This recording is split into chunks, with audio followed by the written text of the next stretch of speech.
Hi, everybody. Good evening. Welcome to the webinar. Today is Tuesday, October 13th, 2015.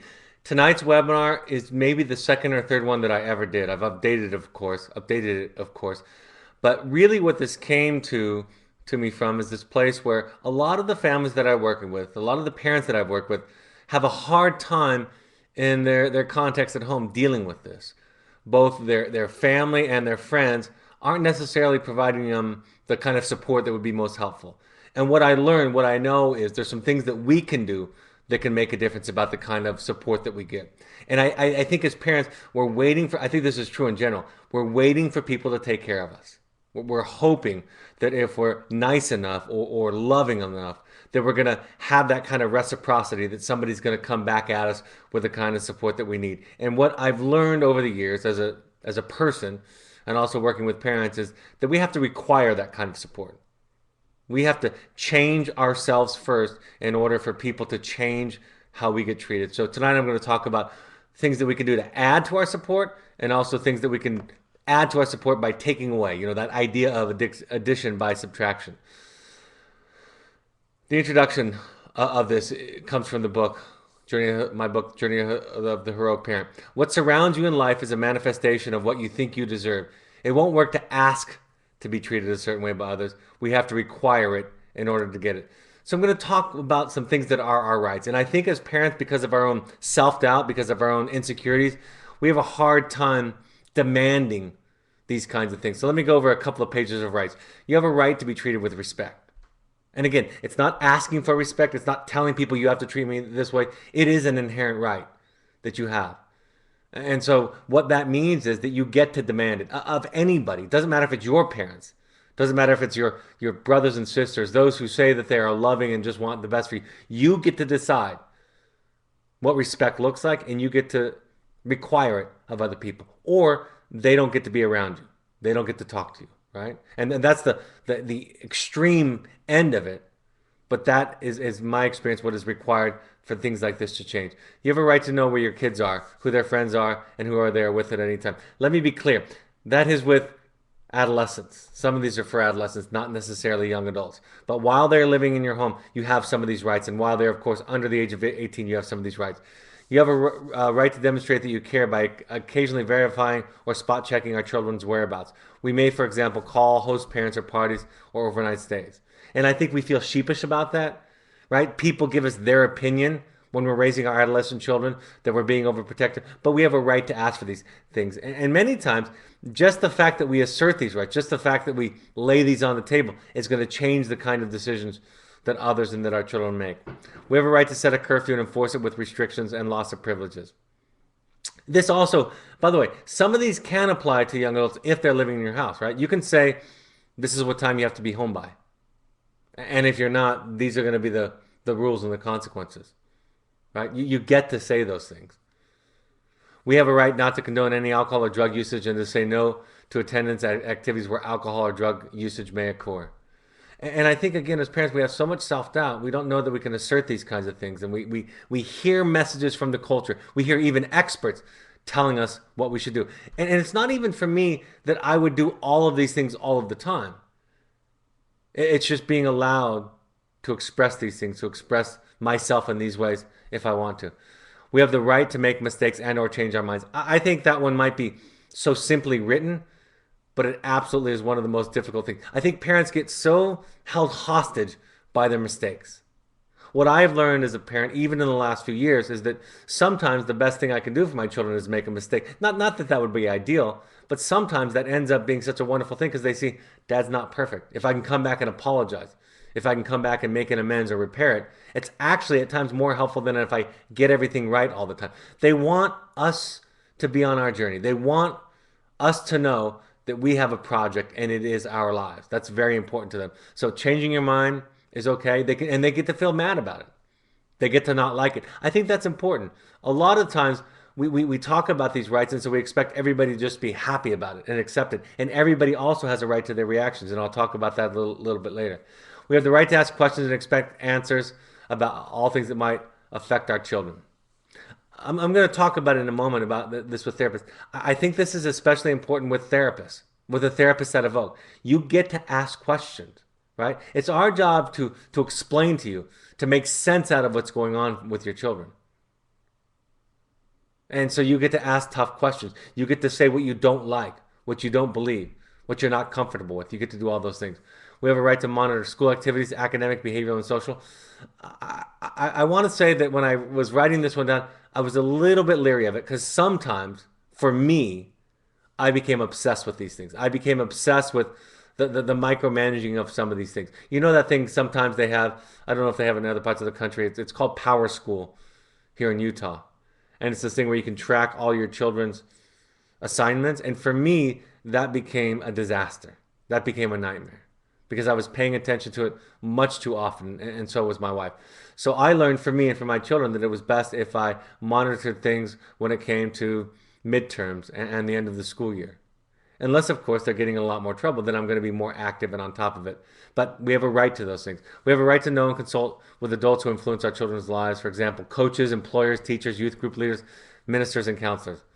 This gets to that point. Like, you get to ask questions of us.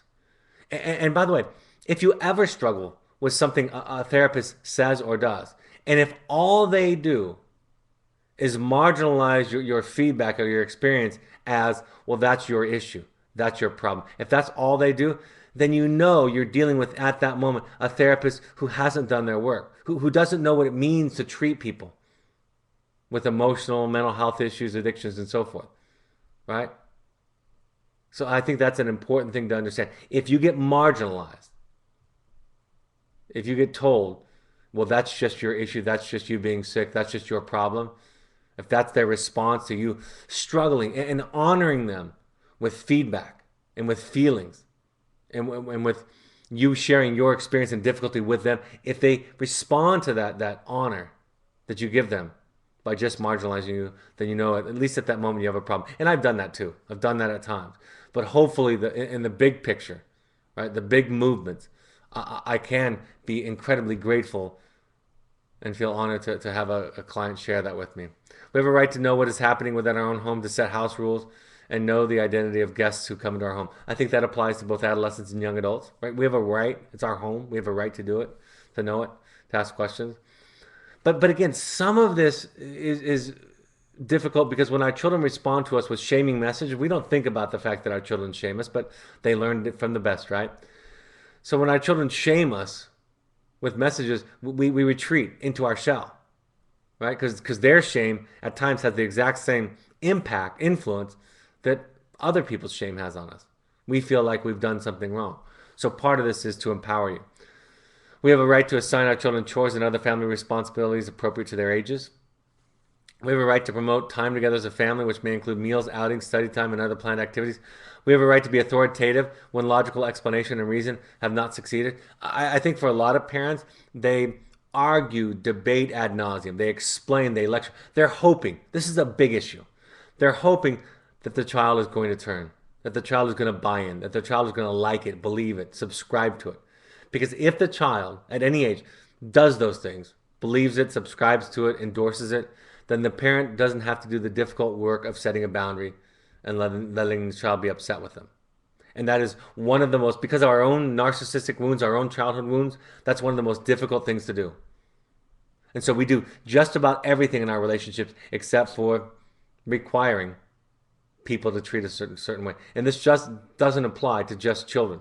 It applies to our peer relationship, to our coupleship, to our own family of origin. So it's okay to just say, there's this saying in Al-Anon that no is a complete sentence sometimes. And that's okay. And watch for, ask yourself, am I trying to get them to like it? Am I trying to get them to buy in so I don't have to deal with all that comes along with setting a boundary in my life with them? We have a right to have family rules and consistency and consistently enforce them with appropriate consequences, right? And again, that speaks to those moments when anybody in our life, whether it be an adolescent, a young adult, or these other relationships that we have in our life, tells us that it's not okay, that we don't have a right to assert. By the way, this applies to adults with their parents.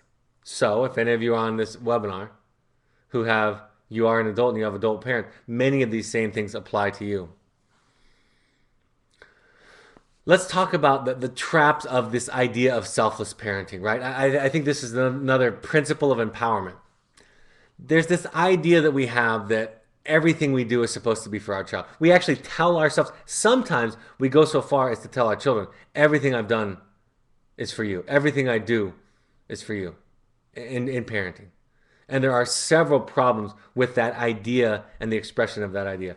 First of all, it reinforces a lack of empathy, right? We're not presenting a self, right? It's okay for us to have our boundaries, to have our needs, to find ways to express them. And parents will say to me, my child doesn't care what I feel. But it's difficult for a child or for anybody to care what you feel if you don't care what you feel, right? We end up ultimately, the expression into the world about how we feel about ourselves gets reciprocated ultimately. Ultimately, people treat us in line with how we think about ourselves. So when we have a selfless parenting style, we're not expressing a self. We don't require our children to be sensitive and aware of our feelings, of our needs, of our expression. It reinforces, similarly, this is a similar idea, it reinforces teenagers' center of the universe thinking, right? It doesn't model self-love and self-care, which is okay and important, right? You want them to have their own self-esteem. And maybe, not maybe, but more important than you telling them how great they are and how much you love them, because that's the kind of go-to, that's the default that many parents arrive at, that they go to. Um, Part of what we can do is teach them and model it for ourselves. Show them that our boundaries are okay, that it's okay for us to have boundaries, that we're worth expressing and enforcing those boundaries in our life. I think so often, and again, this goes with all relationships, but so often we would be more wise to say, especially with our young adult children, but it can work with adolescents and even very young children. I'm doing this because this is what I feel comfortable with. What do you need to feel comfortable with as a parent? And that is your expression. Instead of, I'm doing this for your own good. Boundaries ideally originate out of, this is what I feel comfortable about, not this is what I need to do so you're fixed. You're broken and I need to do this thing, manipulate this context, right? I need to shape you up. Instead of saying, I don't feel comfortable with this, with drugs in our house. I don't feel comfortable with this boundary. I don't feel comfortable with this limit. I don't feel comfortable with it. And then you're doing your own work on the side to find out where that discomfort comes from. And you have a therapist that you can work that out with, or a sponsor that you can work that out with, so that you're aware of where all of this is coming from. But it's an okay expression. And in fact, more often than not, it's a more ideal way to set a boundary with others, is to talk about what we feel comfortable with. The invariant prescription assignment. This is an assignment that was instituted at the Milan School of Therapy. It's the same place that we named our Milan group after. Um, it's this idea that anytime parents brought in a child with a problem, every time parents were assigned to go on vacation, to give some caregiver that they trusted the name and number. They could go across town, they could go on a more dramatic trip, to go on a vacation, to solidify and focus on the relationship between mother and father, parent, and again, these are if they're together. If they're separate, they can go with themselves or with their other spouses, with the step parents. But making sure that they take care of themselves, that they're not triangulating, they're not working out their issues through the child, and that they get clear about it. Self care, clarity, lack of triangulation, all of those things. So we begin from the beginning to establish healthy boundaries in each person and between each dyad and amongst every system. Selfless parenting often prevents differentiation by never allowing your child the opportunity to challenge you, right? If we're always doing things for our children, then, and we're always doing the selfless, right, infinite loving thing for our child, then what right should our child have to be angry or hurt or upset? They should just be happy and grateful because we are unconditionally loving, right? And we're only sacrificing for them. So it really does discourage our children from having their own feelings, right? And then they're bad or selfish or wrong if they feel upset with us because we're only altruistic. only loving. And most importantly, it's not honest, right? We're not always selfless. We're expressing ourselves and our needs, but we're saying it in terms of this is what's good for you, right? The over the table message is this is what's good for you. And the real message, the real experience is this is my limit. This is what I'm comfortable with. This is what I can tolerate. And the child gets confused by that because they can feel that energy, but the words that are coming out of your mouth is this is for your own good. So there's a lot of mixed messages. There's a difference between what is really being said and expressed and the words that we're using. There's hidden strings of text, right? We expect gratitude. How many of you have said, my child's not grateful anymore? I have an ungrateful child. I remember one time I was talking to a friend of mine. He was talking about his 18, 19, and 21-year-old children and saying they're ungrateful, they're self-centered. And I reflected it back to him and we both laughed because that's the description of a teenager, right? That's what young people are. They don't have the same brain capacity. They don't have the same capacity for empathy. But he was expecting gratitude. And part of adolescence and young adulthood is separation from parents, and it's going to get sloppy. And I think we find when we feel resentful for the lack of gratitude, I think what we end up knowing is that we were giving these things for the payback. We were giving them so they would be grateful and love us back. We have this fantasy that a child has the capacity to love a parent as much as a child loves a parent. Excuse me, a parent loves a child, and that never can be. So we understand and come to know the strings that were attached to those things. And by the way, the joy of love and connection is the expression of it, right? That's the ideal. There is no secondary gain required in this expression. It is the loving is its own reward kind of idea. And it's okay to do things for yourself. I've never, when a client has asked me over the years, any age, what's in this for me? I've never discouraged them. I've never shamed them for that question. And I hear people do that. What I've said is, of course, that's a great question. I would never ask you, I say, not knowingly, not consciously, not when I'm grounded. I wouldn't ask you to do things if I thought they weren't going to be of benefit, a blessing in your life. So it's okay to say, what does this give me? Right? What's the payoff here? And the payoff of parenting is we get to love. We get to love more than we ever were capable or thought we were capable of doing. And maybe the most insidious part of this is if we don't meet our needs assertively, right? If we learn as codependents to meet our needs through other people, we will end up stealing from them. We will end up leaking. We'll end up meeting our needs in covert, unhealthy, unconscious ways, taking from them. I can't express to you how absolutely common and universal it is for people who on the outside seem so selfless, on the one hand, on the surface, but end up taking from people, requiring attention in other ways. I remember I had a mother years ago who was expressing this deep need for a lot of attention, a lot of connection, a lot of recognition, a lot of validation. And I was encouraging her to go take care of herself, and she said, I can't. I won't. I don't want to be selfish. This isn't about me. And of course, I pointed out to her the dichotomy.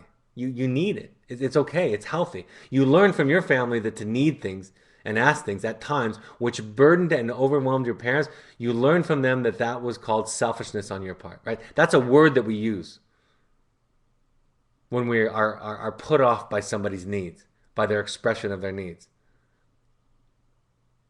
So we end up meeting them one way or the other.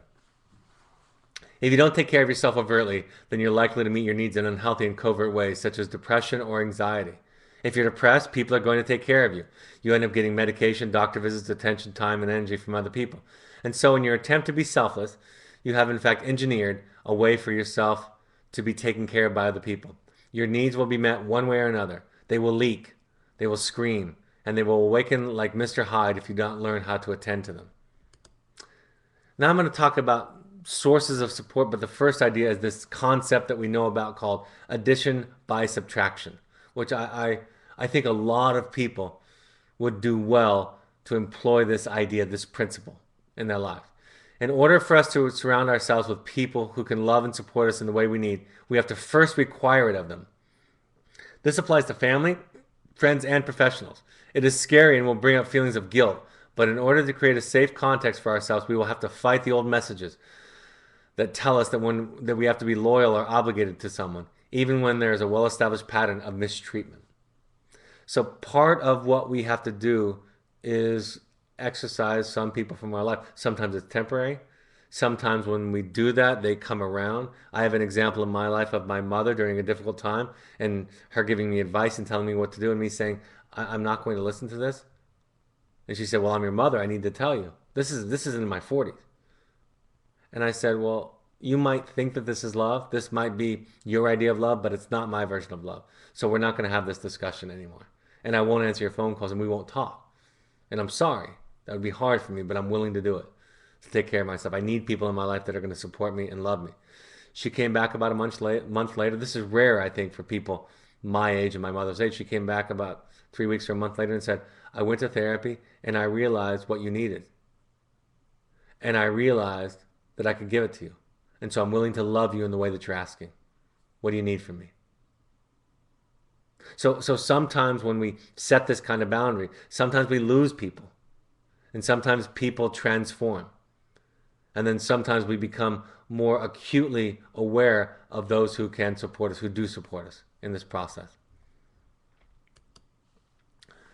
Going to Al Anon, AA, codependency meeting. These are free. I listed these first because they're free, because so much of what you folks have been exposed to is expensive. And these are places you can go to and you can experience this wonderful regard, this acceptance, this support. Therapy, I'm a huge advocate, of course, for therapy. You can go to co-parenting therapy, individual or family therapy. You've got to have a question in mind, right? You can't just go because I say you should go or your therapist or the program suggests it. That won't work really. You've got to have an idea that there's something to work on. But there's something you can accomplish by therapy that is difficult to accomplish in any way if you have a well-trained, well-practiced therapist. And so I believe in both the 12-step process, but I also believe in therapy. Having the experience of going in and sharing yourself session after session, year after year in my case, and having that different kind of reaction that my own family of origin gave me. That loving, graceful, accepting, understanding response has been more healing than all of the books, than all that I've learned intellectually. So that experience is hard to replicate outside of therapy. Of course, books can be helpful, self-help books, reading. You can look at our reading list. You can go to our webpage. I list that at the end of every webinar. You can follow along with some of the books of your child because there is a parallel process that you go through with your child. And then, of course, you can ask for books recommended by your therapist. The list of books that are in our parent webinar library are some of the ones that I think are very important. Alice Miller's book is very important. Parenting from the Inside Out is very important. There are several that are really important. I've done webinars on them. Like I said, going on vacations, literal or metaphorical. Sometimes I would just tell parents, you're on a therapy vacation. I don't want you to do any work this week. I want you to just take care of yourself. Stare at the wall. Watch football, right? Walk in the park, drool. I don't care. But I want you to be nicer to yourself, compassionate to yourself, kinder to yourself. And not live in this way that if you get everything right, and your child feels, this doesn't feel like support, by the way, that if you get everything right and do everything right and work hard enough, then they'll be fixed, quote unquote. All that does to them is communicate pressure. All that does to them is communicate that your self-esteem, self-worth, self-evaluation is dependent upon them getting better in the way you think they need to get better. And they don't need that kind of pressure. They're already struggling with enough pressure in their life as it is, that to carry your self-esteem on their back is overwhelming. So sometimes going on a vacation is beneficial to you, and sometimes it has, of course, benefits for the child. Matching letters, not working harder than they are, right, can be important. Sometimes your letters, whether they're matching or not, can be, I don't want to write this week. I need to take some time. After you get the letter of accountability, it's okay to sit with it. You don't have to perform. You don't have to write a great letter. You don't have to pull a rabbit out of a hat. And you're not going to fix it with some magic bullet. And all of this is a shift toward finding your center instead of trying to find the magic switch, right? The magic button that is going to change your child. I've had parents use the parent reference list that you're provided in the beginning of the program and contact people and ask questions. Your parent mentor can be an excellent source. Those can be people who are a little bit farther down the path than you are and can provide you that kind of support. Here's some maxims that I have come to believe in over the years. Trust is a gift earned on your terms. You don't have to apologize for not trusting your child. It's probably one of the most common thinking errors that I think parents make, which is, I have to trust my child. If I don't, their self esteem is going to be ruined. Two things. You can trust your child when you want to. Don't rush to trust, number one. Number two, own it. I'm not ready to trust. I see parents who trust apparently too much, and I see parents who trust too little. But the fact of the matter is, they get to decide, and ideally, they own it. And when you get into this debate with your child about you have to perform at a certain level for me to trust you, you're entering into a power struggle. You're entering into manipulation from both sides, right? Then the child says, well, my parents don't trust me. And my response is, what are you doing? Are you being honest or are you trying to get them to trust you? Because those are two different things. I've seen people lie to try to earn trust. So all you have control over is being honest, authentic, sincere. You don't have control over whether they trust you. So we start to pull apart this fusion, this over-identification. So trust when you want to. Sometimes your trust is an incredible source of wisdom. And trust trust and forgiveness.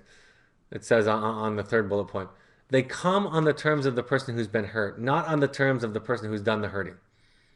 And it's important that you own it. You don't blame for your lack of trust, right? You don't tell them what they have to do. You just talk about just like you're having a feeling, it's yours.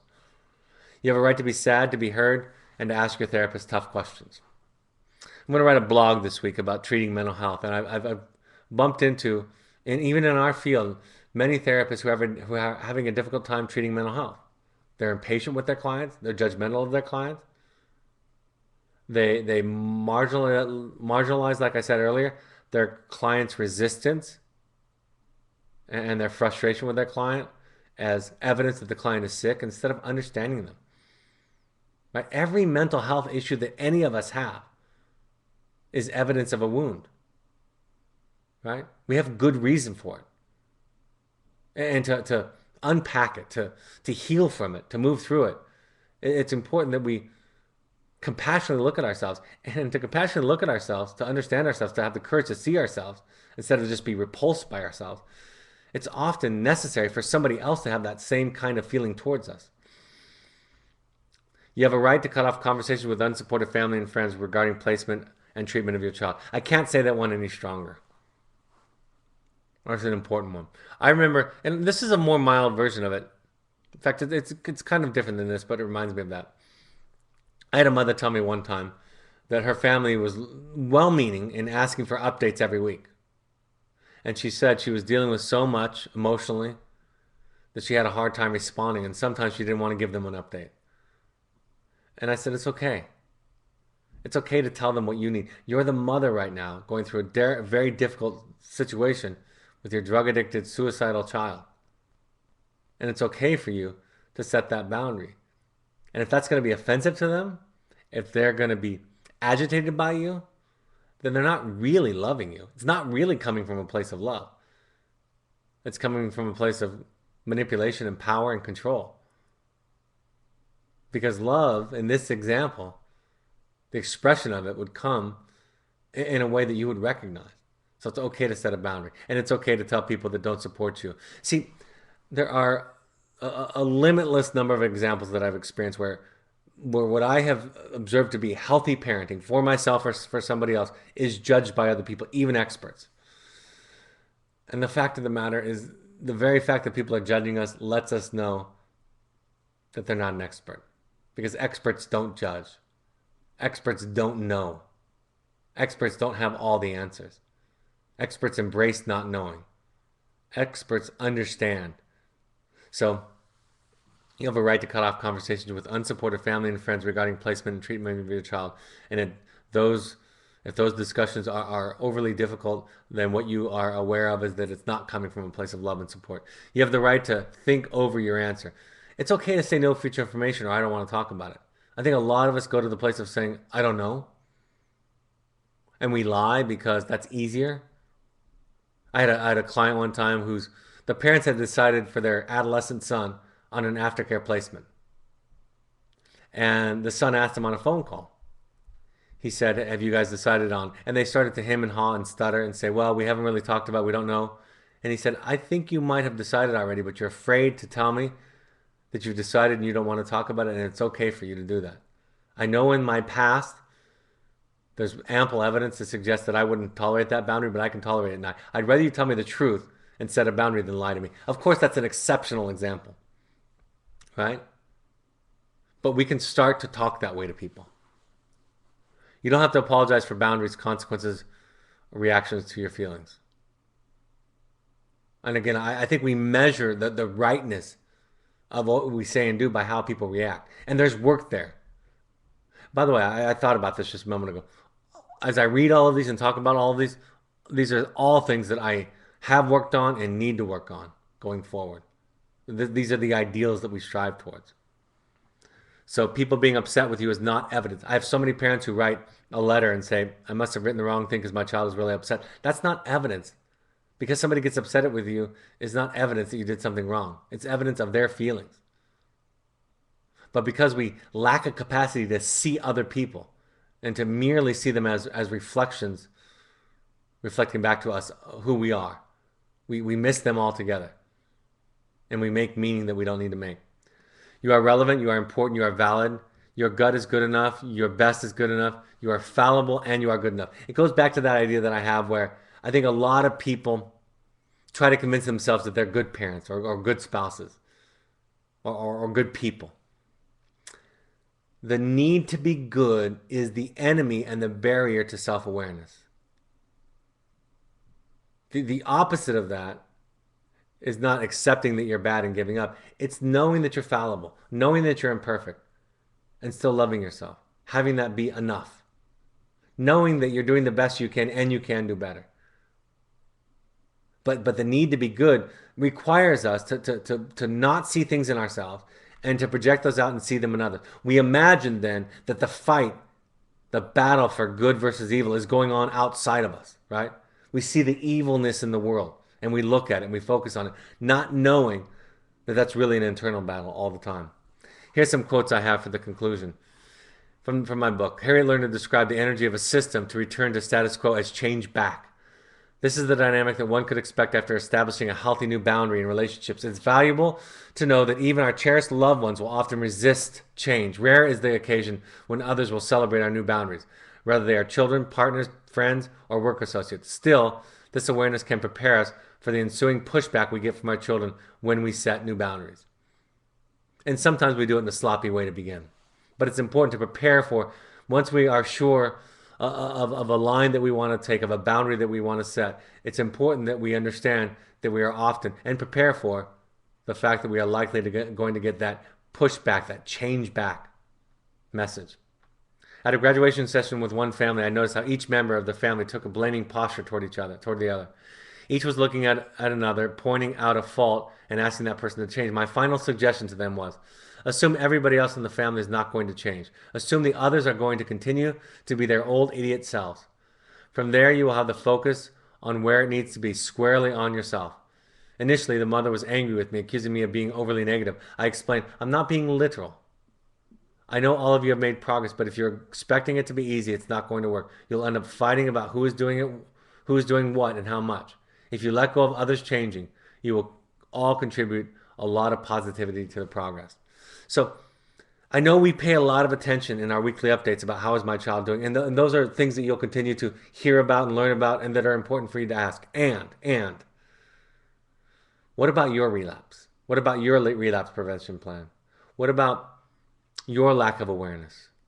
What about your inability to set a healthy boundary? Your likelihood of going back into old patterns? Your trauma triggers, your reactive, all of that stuff. When we focus on all of that stuff, we put most of our energy into that stuff, we change the entire system. We express courageous love. To move toward healthy parenting, we have to learn to feel the guilt and do the right thing for ourselves anyway, or we will develop resentments and associated negative behaviors. Goes back to what I teach all the time, which is guilt is not evidence of doing the right thing or the wrong thing. It is not a reliable source of morality. It is not. There are many times when we feel guilty when we are doing the quote unquote right thing.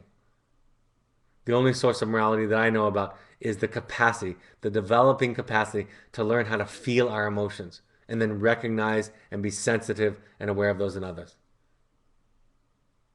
That is, from a psychological perspective, what moral development is about, not guilt, which is often what is contaminated with messages from our family of origin that weren't necessarily enlightened messages. All right, Stephanie. Any questions related to the topic? I'm happy to answer before I go on to non-topic related questions. I hope that the webinar gives you permission to set some boundaries with people in your life in areas where you might need them. What should we look for in a family therapist so we find someone who shares the Evoke approach to family dynamics? Somebody who's open, somebody who's willing to learn, somebody who hasn't already decided what this process is about, somebody who's willing to find. When I say, people ask me, what do you look for in a therapist? Look for a therapist who looks for you, who doesn't know everything, who would be grateful if you were going to tell them that you were upset or disagreed with them. Right? Not somebody who either suggests overtly or implies that if you do everything right, then your kid is going to turn out exactly the way that you want. Somebody who's complex, somebody that has done a lot of their own work. In many cases, that means they're going to have children of their own. They're going to have the humility that comes along with that comes along from what I would call the suffering of raising any child. Somebody open, somebody courageous, somebody that does their own work, somebody that listens, somebody that still can learn, not an expert that has all the solutions and everything decided. And then somebody who's willing to collaborate with your Evoke therapist for at least one phone call, right? That's who I would look for. And it's okay to ask if they don't like your tough questions, they're not a good therapist. If they're not going to respond to some of your requests, this is not for them. The paycheck is for them. That's what's for them. That's the deal. That's the deal in therapy. Give me a paycheck and then you don't owe me anything else. Can you talk more about a relapse prevention plan for ourselves? I love that you mentioned that in your conclusion. I don't think I've ever thought about that for me, just my son. Very simply, I'll just kind of outline it. What are your triggers? How do you get triggered? Sometimes I ask children to help parents out, like, what are the things that they do that are their old patterns? And it's not like you take everything at face value, but having a dialogue, figuring out what would be difficult about me being my own child. If I was parented by me, what would I not like about me?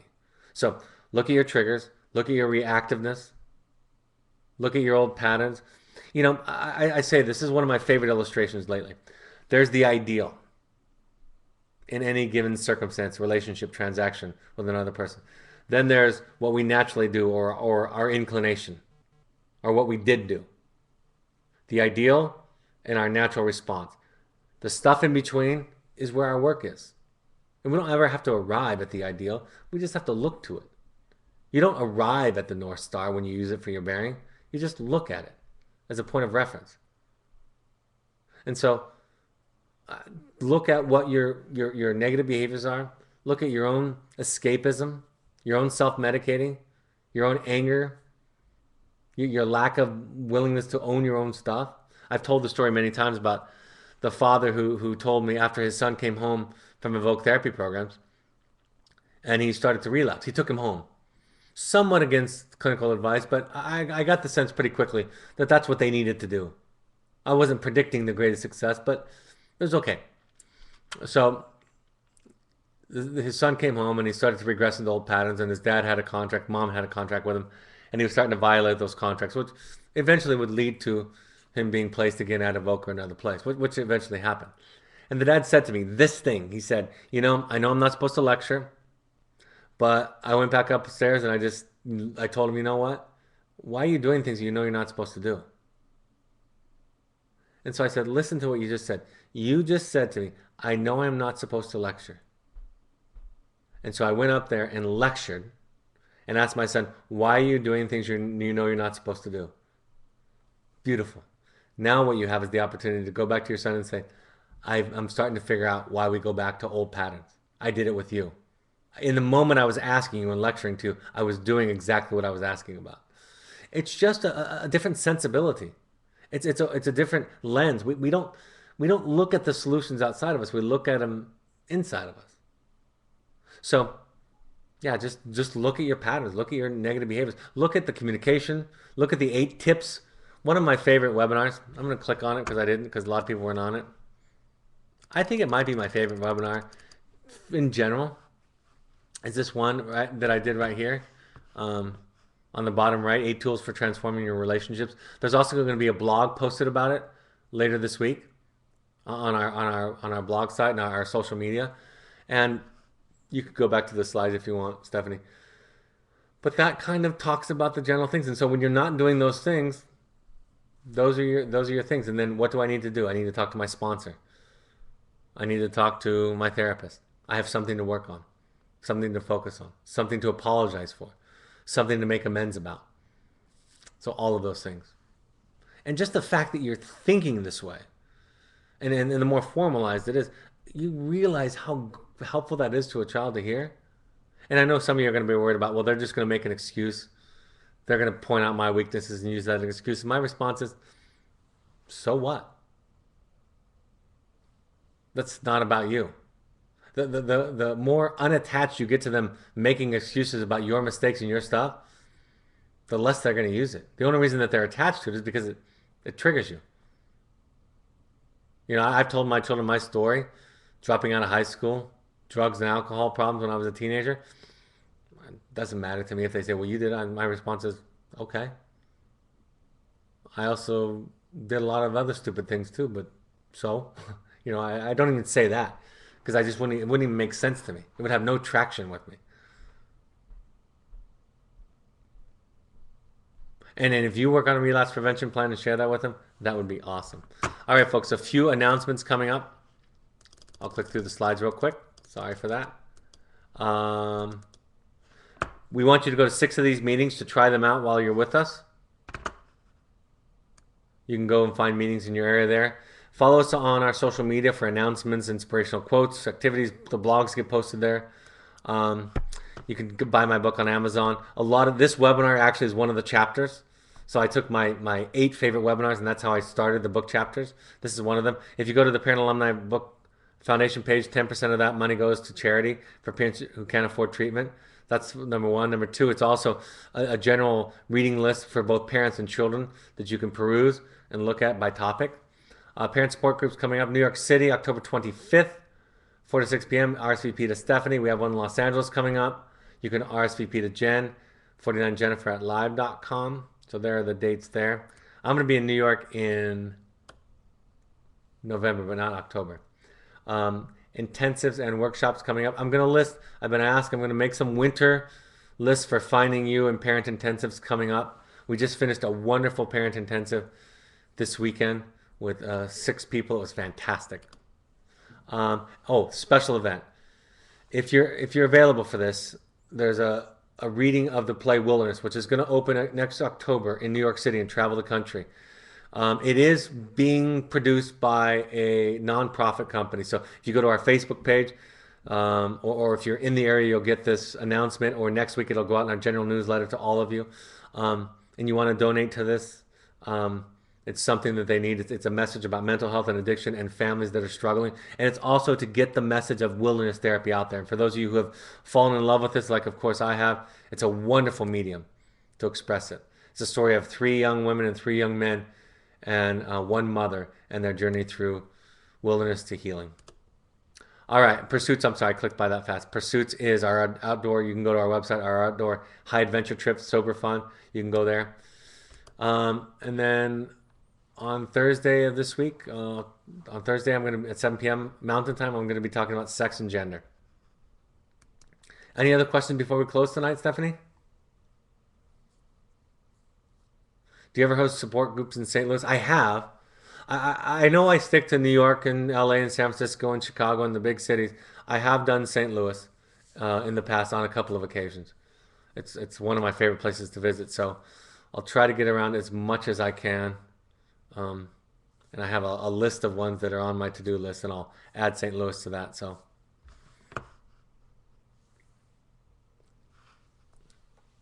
all right, folks, have a great evening. I'll talk to you in about 48 hours, and I hope this is a helpful point of contact. Good night. Bye bye.